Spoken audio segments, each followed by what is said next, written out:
Everyone thought she was happy, but no one knew that Naima went to bed every night in tears. Please don't forget to subscribe to our channel, like and comment. This will help us rise in the algorithm and grow our family easily. Thank you. Naima lived in a small village hidden among the lush hills of West Africa. She was the most beautiful daughter of a poor family. With the brightness of her skin, the sparkle in her eyes, and her delicate, graceful posture, she attracted everyone's attention in the village. Her family viewed her beauty as an opportunity and considered it suitable for her to marry Kemo, a wealthy, handsome man who was respected in the village. In the early months of their marriage, Kemo was generous in showing Naima love. He showered her with gifts, held her hand in front of everyone, and looked into her eyes, saying, "I love you." Naima was enchanted by this attention. However, at night, during their intimate moments, everything changed. Naima's inexperience, shyness, and fears led Kemo to adopt an impatient and critical attitude. Kemo began to belittle his wife's clumsiness in bed. Over time, their closeness diminished. As Naima noticed Kemo's coldness, she started to blame herself. She sought advice from traditional methods and wise women to improve in this area. But no matter what she did, Kemo was drifting away. His interest was shifting elsewhere, and the doubts that began to sprout within the young woman were now taking root. Kemo's recent late-night returns home, his hiding of his phone, and his avoidance of looking into Naima's eyes transformed into a gnawing suspicion. The Kemo who used to greet her at the door in the evenings was now entering the house silently, going straight to the bedroom without even saying hello. But this bedroom was no longer shared. One night, when Naima quietly slipped inside, she noticed that Kemo had moved his bed to the woven couch in the living room. They didn't even make eye contact. From that moment, an invisible wall rose between them. There was no conversation at the dinner table, nor cuddling at night. Kemo had become a shadow that grew more distant. Naima knew something was wrong, but she couldn't express it. Perhaps she still thought she could regain his interest and save their marriage. That's why she consulted traditional healers and tried charms prepared with old methods. She even placed prayer cloths under his pillow one night. But it was in vain. Kemo's heart had already turned in another direction. Unable to cope with this doubt, Naima decided to secretly follow him to learn what was happening. One Friday morning, Kemo left the house under the pretext of a business meeting, as usual. Naima, having lost all strength to endure, was determined to secretly follow him. However, this decision was not made on a whim. She had been struggling with the suspicions gnawing at her for weeks, and had mostly shared this doubt with Nene was her childhood friend, confidant, and the only one who stood by her in difficult times. Naima had confided in Nene about Kemo's indifference, their separation of beds, and his late returns at night. She sought advice from her on what to do and how to act. Nene always softened the topic by saying, "Men are like this," even occasionally making Naima feel guilty with statements like, "Maybe you're not making him happy enough." That had opened a deep wound within Naima, who felt too lonely to even question it.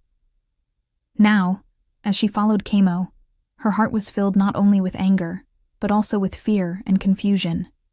She was hesitant to face the reality, but was also ready. When she took a hidden path in the woods just outside the village, she saw something that shocked her. Kemo was laughing and talking with a woman right in front of her. Then he approached her, caressed her hair, and held her hands. When Naima realized who this woman was, it felt as if the ground had been pulled from under her feet. It was Nene, her childhood friend, her trusted companion. For a moment, time stood still.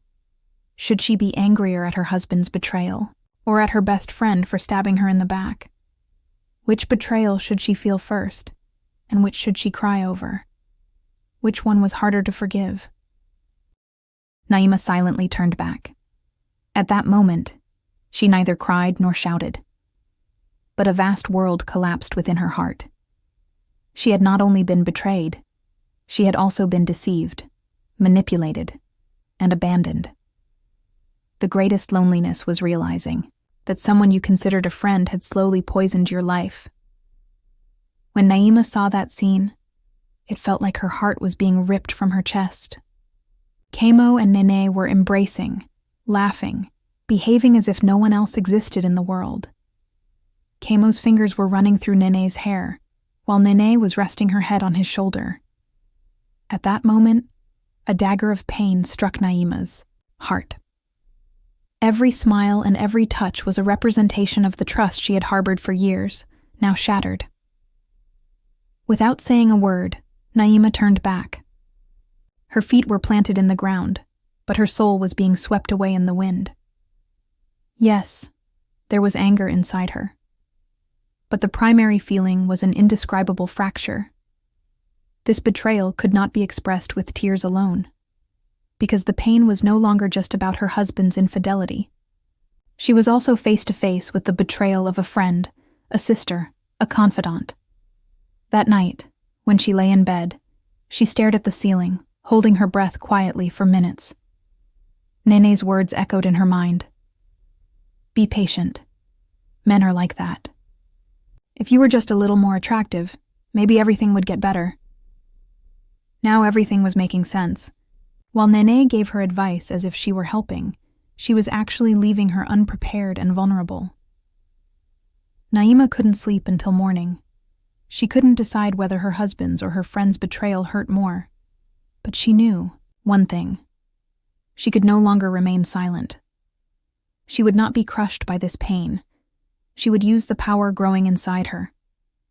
Because this was not just a story of a woman being betrayed. It would also be a story of a woman's struggle to be reborn. Naima continued to act as if nothing had happened for days. She woke up earlier than usual, quietly took care of the household chores, and then secretly went to the village market to buy herself new clothes. Colorful dresses, carefully chosen jewelry, and that secret touch a woman needs to remember who she is: elegant, daring lingerie. The only one who noticed this change was the mirror inside the house. She often left Kamo alone in the house. She no longer greeted him at the door, offered to eat together, or asked questions. Kamo didn't pay attention to this at first, but a few evenings later, when he returned home, he noticed that Naima was not there. He felt shy to ask where she was, or lacked the courage. However, Naima's absence was making him think about her presence for the first time. One evening, Kamo saw a piece of lace in Naima's market bag at the entrance to the house. He looked away. An unexplainable flutter arose within him. The indifferent woman was gone, replaced by someone silent yet confident. Kamo's mind became confused. Is there someone else now? He wondered. This time it was he who began to suspect. That night, Kamo woke up parched and walked to the kitchen when he noticed the door to the bedroom was ajar. A faint smell of lavender wafted from inside. It was warm, enchanting, and somehow familiar. He quietly slipped inside.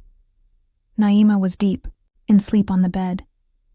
She was wearing a new lacy white nightdress. The fabric hugged her skin like a fairy tale glowing in the candlelight.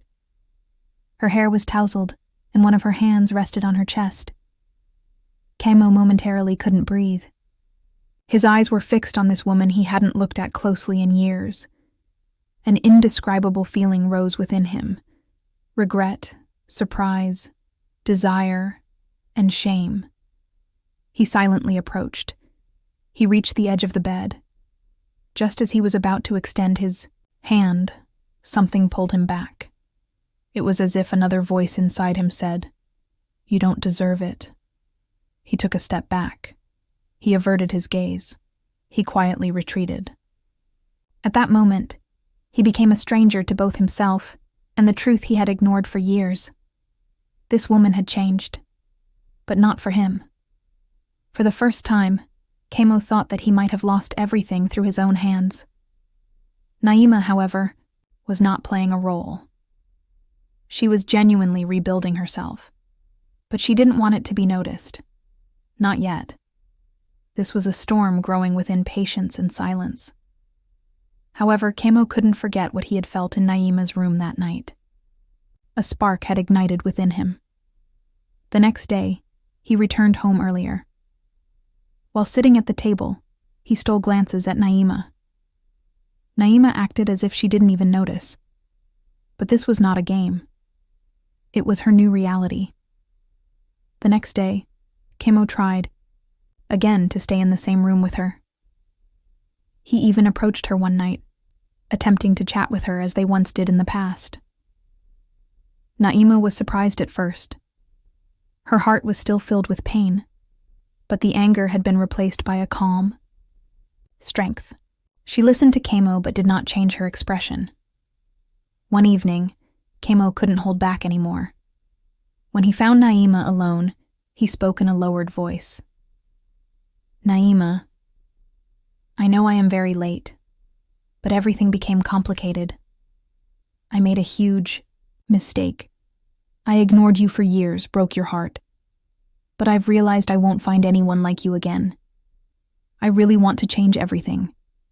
If you allow me, can we really start again this time?" Naima was taken aback.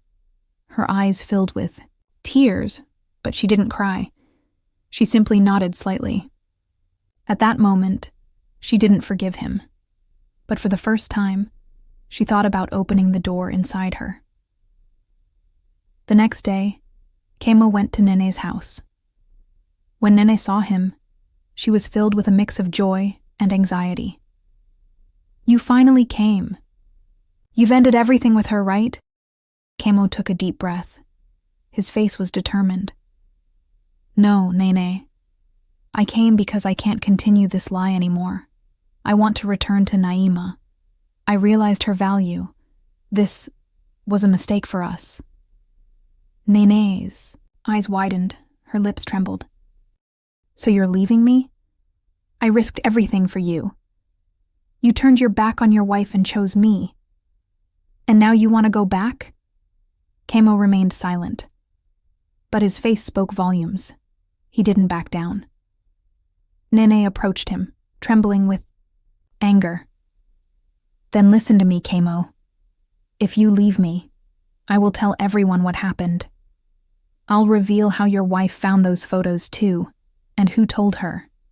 I will make you ashamed. To your family, to your village, to everyone." For the first time, Kamo was frightened, but there was no turning back now. He closed his eyes and whispered, "Do whatever you want, Nene. I'm not afraid of you anymore." The fertility festival in the village was approaching. Naima chose this day, a time when everyone would be there. Foods would be cooked, and dances would take place. For days, Kamo had been trying to approach her again, showing interest at every opportunity, looking into her eyes as if trying to make up for what he had done in the past. But Naima's heart was too broken. Even if Kamo's remorse was genuine, her pain was still fresh. Every passing day, Kamo tried to revolve around Naima more and more, helping her, trying to make her smile. But Naima didn't reciprocate his smiles, and took a step back at every touch. She couldn't quell the fire building inside her. She wanted revenge. She was hurting, and she wanted them to see and hear it. That morning, as she got up to join the festive crowd at the fertility festival, she chose her brightest and most colorful dress. She stood before the mirror. She looked at herself for a long time. A faint smile graced her lips. This would not be a day of forgiveness, but of confrontation. She wore a calm expression on her face, but storms were raging inside her. At the most exuberant moment of the festival, Naima stepped into the middle of the crowd, holding secretly taken photos of Kamo and Nene. She took the microphone and loudly declared, "I gave my heart to this man, my trust. But he betrayed me with my closest friend. Let no one here be unaware of this today." The crowd fell silent all at once. Kamo's face turned pale, and Nene tried to disappear from view. Naima held up the photos one by one. Then, she dropped the microphone and left the square without saying a word. Naima did not leave the village, but she separated from Kamo. She knew she could no longer live under the same roof as him. Silently, she packed her belongings and moved to her mother's old house. This loneliness was not an end for her, but a transition. A new life was beginning. However, a few weeks later, her morning nausea, fatigue, and strange mood swings made her realize that something had changed. One day, when she went to the village nurse for a test, her eyes filled with tears. She was pregnant.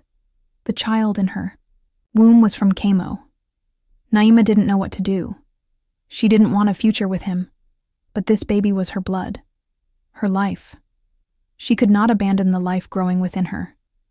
Therefore, despite everything, she decided to give birth to the baby. Kamo had learned that Naima had left him, but he passed by her house every day, trying to get a greeting from her. A few weeks later, when he heard she was pregnant, he was overwhelmed with a mix of shock and regret. He visited Naima's house every day, leaving things outside but unable to talk to her.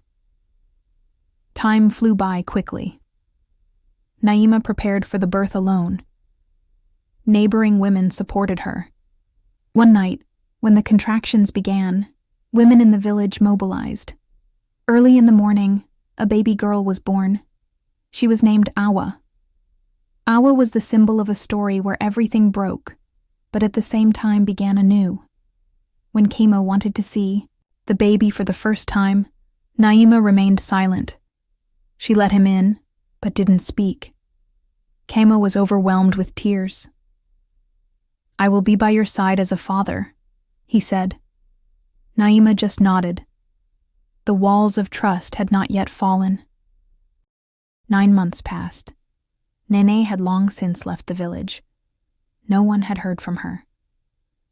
Kamo continued to visit Naima every day. He brought gifts for Awa, took her temperature, and stroked her head while she slept. With each passing day, his pain deepened.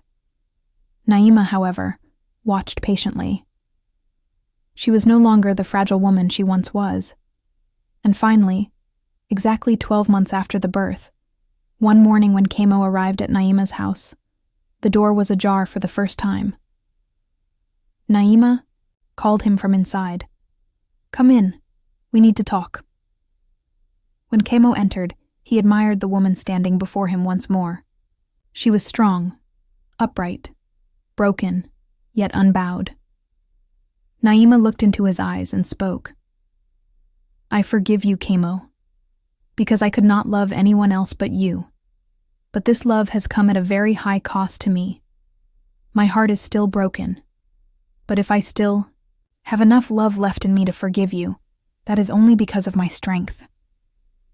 Kamo spoke with tears in his eyes.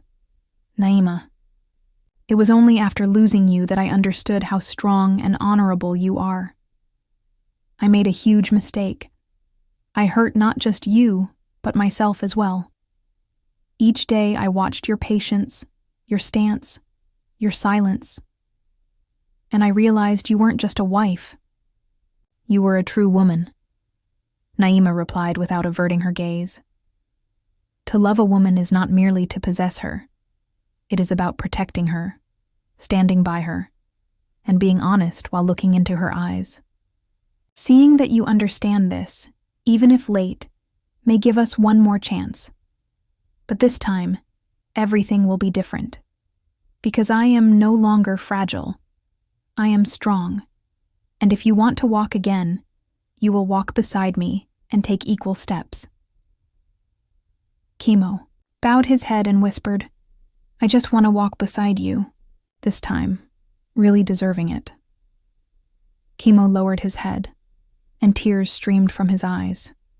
At that moment, he saw how honorable, strong, and resilient a woman could be. In that moment, Kamo realized that Naima was not only forgiving the past, but also freely choosing her own future. Sometimes the silence of a woman is the strongest answer. Naima forgave, because there was still love in her heart. But this time, forgiving does not mean surrender. It means rebirth. Kamo knelt down, not only as a father, but also as a man bearing the weight of his mistakes on his shoulders. And at that moment, in Naima's eyes, there was not only hurt, but an infinite honor and patience shining through. This is how it goes. A woman was abandoned while being loved. She was broken, but not defeated. She forgave, but not without remembering. Because true strength lies in the ability to rise despite the pain.